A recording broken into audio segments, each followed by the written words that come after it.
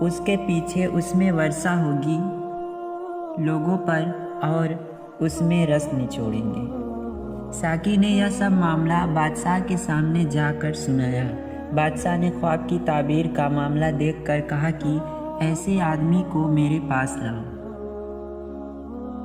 جب بادشاہ کا دودھ حضرت یوسف علیہ السلام کے پاس پہنچا تو حضرت یوسف نے قید خانے سے باہر آنے سے انکار کر دیا اور فرمایا کہ اس طرح تو میں جانے کو تیار نہیں ہوں، تم اپنے آقا کے پاس جاؤ اور اس سے کہو کہ وہ یہ جانچ کرے کہ ان عورتوں کا معاملہ کیا تھا جنہوں نے ہاتھ کاٹ لیے تھے۔ پہلے یہ بات صاف ہو جائے کہ انہوں نے کیسی کچھ مکاریاں کی تھی اور میرا پروردگار تو ان کی مکاریوں کو خوب جانتا ہے۔ غرض بادشاہ نے جب یہ سنا تو ان عورتوں کو بلوایا اور ان سے کہا کہ صاف صاف اور صحیح بتاؤ کہ اس معاملے کی صحیح حقیقت کیا ہے، جبکہ اس نے یوسف پر ڈورے ڈالے تھے تاکہ تم اس کو اپنی طرف مائل کر لو۔ وہ ایک زبان ہو کر بولی، ماشاء اللہ ہم نے اس میں برائی کی کوئی بات نہیں پائی۔ مجمع میں عزیز کی بیوی بھی تھی اور اب وہ عشق و محبت کی مٹی میں خام نہ تھی، کندن تھی اور ذلت و رسوائی کے ڈر سے آگے نکل چکی تھی۔ اس نے جب یہ دیکھا کہ یوسف علیہ السلام کی خواہش ہے کہ حقیقتی حال سامنے آ جائے تو بے اختیار بول اٹھی، جو حقیقت تھی وہ اب ظاہر ہو گئی ہے۔ ہاں، وہ میں ہی تھی جس نے یوسف پر ڈورے ڈالے کہ اپنا دل ہار بیٹھے، بے شک وہ اپنے بیان میں بالکل سچا ہے۔ اس طرح اب وہ وقت آ گیا کہ تہمت لگانے والوں کی زبان سے ہی صاف ہو جائیں، چنانچہ واضح اور ظاہر ہو گیا، یعنی شاہی دربار میں مجرموں نے جرم کا اعتراف کر کے یہ بتا دیا کہ یوسف علیہ السلام کا دامن ہر قسم کی آلودگیوں سے پاک ہے۔ عزیز مصر پر جب حقیقت واضح ہو گئی تو اس کے دل میں حضرت یوسف علیہ السلام کی عظمت و ذلالت کا سکہ بیٹھ گیا۔ وہ کہنے لگا، اس کو جلد میرے پاس لاؤ کہ میں اس کو خاص اپنے کاموں کے لیے مقرر کروں۔ عزیز مصر کے اس حکم کی تعمیل میں حضرت یوسف علیہ السلام بادشاہ کے دربار میں تشریف لائے تو عزیز مصر نے کہا، بے شک آج کے دن تو ہماری نگاہوں میں بڑے اقتدار کا اور امانت دار ہے۔ اور اس نے معلوم کیا کہ میرے خواب میں اکال کا ذکر ہے، اس کے بعد میں مجھ کو کیا کیا اپائے کرنے چاہیے۔ حضرت یوسف علیہ السلام نے جواب دیا، اپنے راج کے خزانوں پر آپ مجھے مختار کر دیجئے، میں حفاظت کر سکتا ہوں اور میں اس کام کا جاننے والا ہوں۔ چنانچہ بادشاہ نے ایسا ہی کیا اور حضرت یوسف علیہ السلام کو اپنے پورے راج کا مکمل ذمہ دار بنا دیا اور شاہی خزانے کی کنجیاں ان کے حوالے کر کے مختار عام کر دیا۔ غرض حضرت یوسف علیہ السلام نے مصر راج کے مختار کل ہونے کے بعد خواب سے متعلق وہ تمام تعبیریں شروع کر دی جو 14 سال کے اندر فائدہ مند ہو سکے، عوام اکال کے دنوں میں بھی بھوک اور پریشان حالی سے بچی رہ سکے۔ غرض جب اکال کا زمانہ شروع ہوا تو مصر اور اس کے آس پاس کے علاقوں میں سنت اکال پڑا اور کنعان میں حضرت یعقوب علیہ السلام نے صاحبزادوں سے کہا کہ مصر میں عزیز مصر نے اعلان کیا ہے کہ اس کے پاس غلہ حفاظت میں رکھا ہوا ہے، تم سب جاؤ اور غلہ خرید کر لاؤ۔ چنانچہ باپ کے حکم کے مطابق یہ کنعانی قافلہ مصر کے عزیز سے غلہ لینے کے لیے مصر روانہ ہوا اور یوسف کے بھائی غلہ خریدنے مصر آئے۔ وہ جب یوسف کے پاس پہنچے تو اس نے فوراً ان کو پہچان لیا اور وہ یوسف کو نہ پہچان سکے۔ تورات کا بیان ہے کہ یوسف علیہ السلام کے بھائیوں پر جاسوسی کا الزام لگایا گیا اور اس طرح ان کو یوسف علیہ السلام کے سامنے حاضر ہو کر آمنے سامنے بات کرنے کا موقع ملا اور انہوں نے اپنے باپ حضرت یعقوب علیہ السلام، سگے بھائی بن یامین اور گھر کے حالات کو خوب قریت کر پوچھا، اور جب یوسف نے ان کا سامان مہیا کر دیا تو کہا، اب آنا تو اپنے سوتیلے بھائی بن یامین کو بھی ساتھ لانا۔ تم نے اچھی طرح دیکھ لیا ہے کہ میں تمہیں غلہ پوری تول دیتا ہوں اور باہر سے آنے والوں کے لیے بہتر مہمان نواز ہوں، لیکن اگر تم اسے میرے پاس نہ لائے تو پھر یاد رکھو، نہ تمہارے لیے میرے پاس خرید و فروخت ہوگی، نہ تم میرے پاس جگہ پاؤ گی۔ پھر یوسف علیہ السلام کے بھائی جب حضرت یوسف علیہ السلام سے رخصت ہونے آئے تو انہوں نے اپنے نوکروں کو حکم دیا کہ خاموشی کے ساتھ ان کے کجاووں میں ان کی وہ پونجی بھی رکھ دو جو انہوں نے غلے کی قیمت کے نام سے دی ہے، تاکہ جب گھر جا کر اس کو دیکھیں تو عجب نہیں کہ پھر دوبارہ آئیں۔ جب یہ قافلہ کنعان واپس پہنچا تو انہوں نے اپنے تمام حالات یعقوب علیہ السلام کو سنائے اور ان سے کہا کہ مصر کے ولی ذمہ دار مالک نے صاف صاف ہم سے کہہ دیا ہے کہ اس وقت تک یہاں نہ آنا اور غلے کی خرید کا دھیان کرنا جب تک کہ اپنے سوتیلے بھائی بنیامین کو ساتھ نہ لاؤ، اس لیے اب آپ کو چاہیے کہ ان کو ہمارے ساتھ کر دیں، ہم اس کے ہر طرح سے نگہبان اور حفاظت کرنے والے ہیں۔ اس موقع پر حضرت یعقوب علیہ السلام نے کہا، کیا میں تم پر بنیامین کے بارے میں ایسا ہی اعتماد کروں جیسا کہ اس سے پہلے اس کے بھائی یوسف کے بارے میں کر چکا ہوں؟ سو اللہ ہی بہترین حفاظت کرنے والا ہے اور وہی سب سے بڑھ کر رحم کرنے والا ہے۔ اس بات چیت سے فارغ ہونے کے بعد اب انہوں نے اپنا سامان کھولنا شروع کیا تو دیکھا ان کی پونجی انہی کو واپس کر دی گئی ہے۔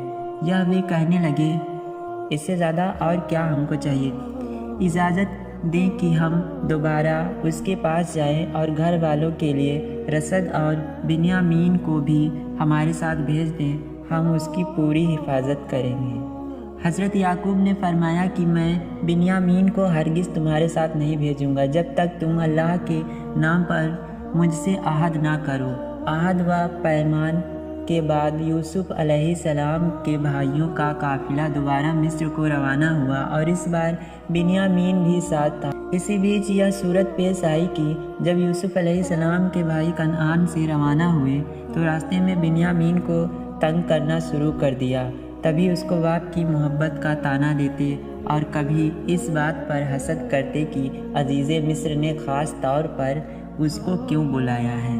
اور جب یہ سب یوسف کے پاس پہنچے تو اس نے اپنے بھائی بنیامین کو اپنے پاس بٹھا لیا اور اس سے دھیرے سے کہا، میں تیرا بھائی یوسف ہوں، بس جو بدسلوکی یہ تیرے ساتھ کرتے آئے ہیں اس پر غمگین نہ ہو۔ کنعانی قافلہ کچھ دنوں کے قیام کے بعد جب رخصت ہونے لگا تو یوسف علیہ السلام نے حکم دیا کہ ان کے اونٹوں کو اس قدر لاد دو جتنا یہ لے جا سکیں۔ حضرت یوسف علیہ السلام کی یہ خواہش تھی کہ کسی طرح اپنے پیارے بھائی بنیامین کو اپنے پاس روک لیں، لیکن مصر کی حکومت کے قانون کے مطابق کسی غیر مصری کو بغیر کسی معقول وجہ سے روک لینا سخت منع تھا، اور حضرت یوسف علیہ السلام اس وقت حقیقت کھولنا نہیں چاہتے تھے۔ اس لیے جب قافلہ روانہ ہونے لگا تو کسی کو اطلاع کیے بغیر صحیح پیمانے کو بنیامین کی خرجی میں رکھ دیا تاکہ بھائی کے پاس ایک نشانی رہے۔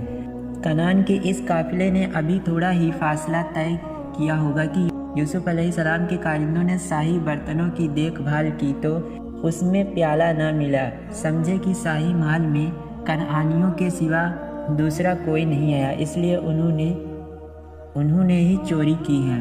فوراً دوڑے اور چلائے، پھر پکارنے والوں نے، اے قافلے والوں، تم تو البتہ چور ہو۔ وہ کہنے لگے، ان کی اور منہ کر کے تمہاری کیا چیز گم ہو گئی؟ وہ کارندے بولے، ہم نہیں پاتے بادشاہ یوسف کا پیمانہ، جو کوئی اس کو لائے اس کو ملے ایک اونٹ کا بوجھ غلہ اور میں ہوں اس کا ضامن۔ وہ بولے، خدا کی قسم، تم کو معلوم ہے کہ ہم شرارت کرنے کو نہیں آئے مصر کے ملک میں، اور نہ ہم کبھی چور تھے۔ وہ کارندے بولے، پھر کیا سزا ہے اس کی اگر تم جھوٹے نکلے؟ کہنے لگے، اس کی سزا یہ ہے کہ جن کے پاس سامانوں میں ہاتھ آئے وہی اس کے بدلے میں جائے۔ ہم یہی سزا دیتے ہیں ظالموں کو۔ اس مرحلے کے بعد یہ معاملہ عزیز مصر کے سامنے پیش ہوا اور ان کی تلاشی لی گئی تو بنیامین کے قضائے میں وہ پیالہ موجود تھا۔ پھر یوسف نے ان کی خرجیاں دیکھنی شروع کی، آخر میں وہ برتن نکالا اپنے بھائی کی خرجی سے۔ اس کے بعد اللہ فرماتا ہے، یہ خفیہ تدبیر کر دی ہم نے یوسف کے لیے، وہ ہرگز نہ لے سکتا یا اپنے بھائی یامین کو اس بادشاہ مصر کے طریقے کے مطابق، مگر یہ کہ اللہ تعالیٰ ہی چاہے۔ اس طرح بنیامین کو مصر میں روک لیا گیا۔ یوسف علیہ السلام کے بھائیوں نے جب یہ رنگ دیکھا تو باپ کا عہد و پیمان یاد آ گیا اور خوشامد بھرے عرض معرون کر کے عزیز مصر کو بنیامین کی واپسی کی ترغیب دلائی۔ یہ طریقہ بھی کامیاب نہ ہو سکا تو آپس میں مشورے سے پایا کہ والد بزرگوار کو صحیح صورت بتلا دی جائے، اور کہا کہ وہ اس واقعے کی تصدیق دوسرے قافلے والوں سے بھی نہ کر لیں۔ اس مشورے کے مطابق یوسف علیہ السلام کے بھائی کنعان واپس آئے اور حضرت یعقوب علیہ السلام سے بنا گھٹائے بڑھائے سارا واقعہ سنا دیا۔ حضرت یعقوب کے یوسف کے معاملے میں ان کی صداقت کا تجربہ کر چکے تھے، اس لیے فرمایا، تمہارے جی نے ایک بات بنا لی ہے، واقعہ یوں نہیں ہے، بنیامین اور چوری یہ نہیں ہو سکتا۔ خیر، اب صبر کے سوا کوئی چارہ نہیں، ایسا صبر کہ بہتر سے بہتر ہو۔ اللہ تعالیٰ کے لیے ناممکن تو نہیں کہ ایک دن ہم لوگوں کو پھر جمع کر دے اور ایک ساتھ ان دونوں کو مجھ سے ملا دے، بے شک وہ دانا اور حکمت والا ہے۔ حضرت یعقوب علیہ السلام کی آنکھیں غم کی زیادتی کی وجہ سے روتے روتے سفید پڑ گئی تھی اور سینہ غم کی جلن سے جل رہا تھا، مگر صبر کے ساتھ اللہ کا توکل کیے بیٹھے تھے۔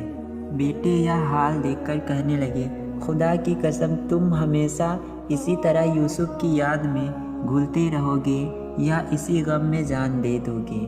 حضرت یعقوب نے یہ سن کر فرمایا، میں کچھ تمہارا شکوہ تو نہیں کرتا اور نہ تم کو ستاتا ہوں، بلکہ میں تو اپنی حاجت اور غم اللہ کی بارگاہ میں عرض کرتا ہوں۔ میں اللہ کی اور سے وہ بات جانتا ہوں جو تم نہیں جانتے۔ بہرحال حضرت یعقوب علیہ السلام نے اپنے بیٹوں سے فرمایا، دیکھو، ایک بار پھر مصر جاؤ اور یوسف اور اس کے بھائی کی تلاش کرو اور اللہ کی رحمت سے نا امید اور مایوس نہ ہو، اس لیے کہ اللہ کی رحمت سے نا امیدی کافروں کا سوا ہے۔ یوسف کے بھائیوں نے تیسری بار پھر مصر کا ارادہ کیا اور شاہی دربار میں پہنچ کر اپنی پریشانی بیان کی اور خصوصی لطف و کرم کی درخواست بھی کی۔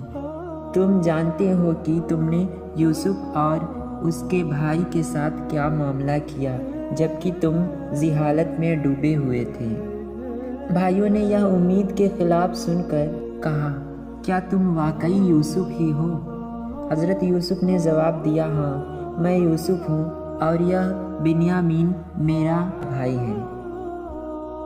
اللہ نے ہم پر احسان کیا، اور جو آدمی بھی برائیوں سے بچے اور مصیبتوں میں ثابت قدم رہے تو اللہ نیک لوگوں کا اجر برباد نہیں کرتا۔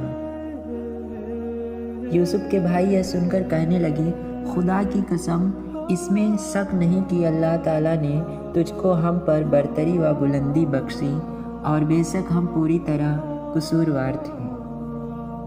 حضرت یوسف علیہ السلام نے اپنے سوتیلے بھائیوں کی خستہ حالی اور پشیمانی کو دیکھا تو پیغمبرانہ رحمت اور درگزر کے ساتھ فوراً فرمایا، آج کے دن میری اور سے تم پر کوئی پھٹکار نہیں، اللہ تمہارا قصور بخشے اور وہ تمام رحم کرنے والوں سے بڑھ کر رحم کرنے والا ہے۔ حضرت یوسف نے یہ بھی فرمایا، اب تم کنعان واپس جاؤ اور میری پیرہن لیتے جاؤ، یہ والد کی آنکھوں پر ڈال دینا، انشاءاللہ یوسف کی خوشبو ان کی آنکھوں کو روشن کر دے گی اور تمام خاندان کو مصر لے آؤ۔ ادھر یوسف علیہ السلام کے بھائیوں کا قافلہ کنعان کو یوسف کا پیرہن لے کر چلا تو ادھر حضرت یعقوب کو وحی الہی نے یوسف کی خوشبو سے مہکا دیا۔ فرمانے لگے، اے یعقوب کے خاندان، اگر تم یہ نہ سمجھو کہ بڑھاپے میں اس کی عقل ماری گئی ہے تو میں یقین کے ساتھ کہتا ہوں کہ مجھ کو یوسف کی مہک آ رہی ہے۔ وہ سب کہنے لگے، خدا کی قسم آپ تو اپنے پرانے خط میں پڑے ہوں، یعنی اس قدر مدت گزر جانے کے بعد بھی جبکہ اس کا نام و نشان بھی باقی نہ رہا، تمہیں یوسف کی ہی رٹ لگی ہوئی ہے۔ کنعان کا قافلہ واپس پہنچا تو وہی ہوا جس کی اور حضرت یوسف علیہ السلام نے اشارہ کیا تھا۔ پھر جب بشارت دینے والا آ پہنچا تو اس نے یوسف کے پیرہن کو یعقوب کے چہرے پر ڈال دیا، بس اس کی آنکھیں روشن ہو گئی۔ یعقوب علیہ السلام نے کہا، کیا میں تم سے نہ کہتا تھا کہ میں اللہ کی اور سے وہ باتیں جانتا ہوں جو تم نہیں جانتے؟ یوسف کے بھائیوں کے لیے یہ وقت بہت کٹھن تھا، سر جھکائے ہوئے بولے، آپ اللہ کی زبان میں ہمارے گناہوں کی مغفرت کے لیے دعا فرمائیے، بے شک ہم خطا کار اور قصوروار ہیں۔ حضرت یعقوب علیہ السلام نے فرمایا، بہت جلد میں اپنے رب سے تمہاری مغفرت کی دعا کروں گا، بے شک وہ بڑا بخشنے والا رحمت کرنے والا ہے۔ اگرچہ حضرت یعقوب علیہ السلام اپنے سب خاندان کو لے کر مصر روانہ ہو گئے، جب حضرت یوسف علیہ السلام کو اطلاع ہوئی کہ ان کے والد خاندان سمیت شہر کے قریب پہنچ گئے تو وہ فوراً استقبال کے لیے باہر نکلے۔ حضرت یعقوب علیہ السلام نے ایک لمبی مدت کے بعد بیٹے کو دیکھا تو سینے سے چمٹ لیا۔ حضرت یوسف علیہ السلام نے والد سے عرض کیا کہ اب آپ عزت و احترام اور امن و حفاظت کے ساتھ شہر میں تشریف لے چلیں۔ حضرت یوسف علیہ السلام نے والد ماجد اور تمام خاندان کو شاہی سواریوں میں بٹھا کر شہر اور شاہی محل میں اتارا۔ اس کے بعد ایک دربار سجایا گیا۔ حضرت یوسف علیہ السلام کے والد کو شاہی تخت پر جگہ دی گئی۔